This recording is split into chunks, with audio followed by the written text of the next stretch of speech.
Welcome back, it's Jerry with Sky Management here again, and today we're in some close quarters in someone's bathroom because we've had a problem with a water leak. Now, in our particular case, in this apartment community, we have drop ceilings, and one of the nice parts about drop ceilings is that whenever one of them does get damaged, like this one here, it's very easy to replace if you have additional pieces of drop ceiling, or you can go purchase them. They're not that expensive, and it's a lot easier to do than trying to repair and paint some drywall. So, what we're going to do first of all is show you two different ways that we can replace this fairly easily and quickly to help speed things along for you. So the first thing you got to do is let it dry once you fix the problem so you can remove it in its entirety. So that's what we're going to do first. We've got our brand new tile, and these come in a 2 foot by 2 foot square, and that's a standard size. They either come in this or a 2 foot by 4 foot usually. This one is a 2 by 2. And so, since I had let this one dry, you can see it's damaged. It happens to be the exact width. We just have to cut it to the right length. One of the simple ways, if you've let it dry and you had the ability to do that, you can lay it out here like this, and using your knife, you can just score it along the edge, and then go ahead and score it a couple of times and break the tile along that scored edge, and you've got an exact duplicate that's a replacement for this one, and you can feed it back in the hole.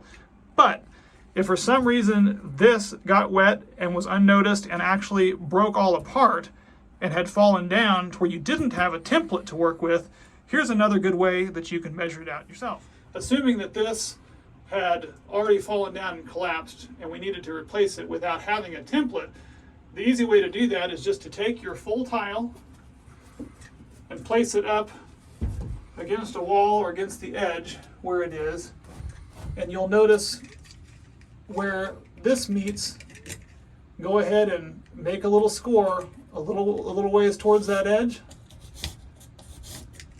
and you can move it to the other side and score it on that edge, and then we'll go put a straight edge on it and cut it. Now that we've got our marked edges, I just laid a flat piece. You can use a board or anything you'd like.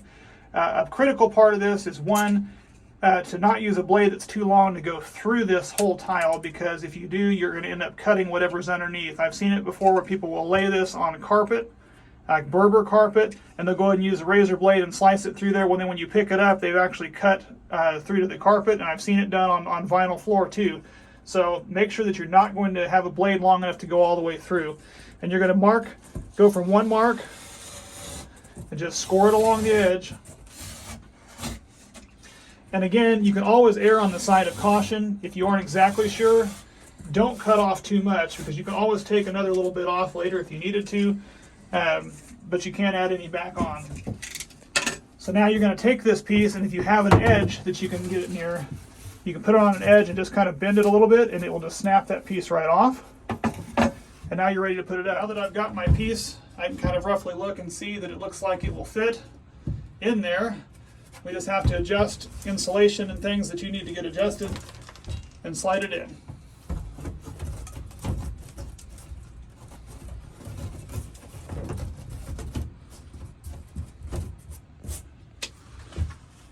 And that's how we do it the easy way. Thanks for watching. Please like and subscribe. See you next time.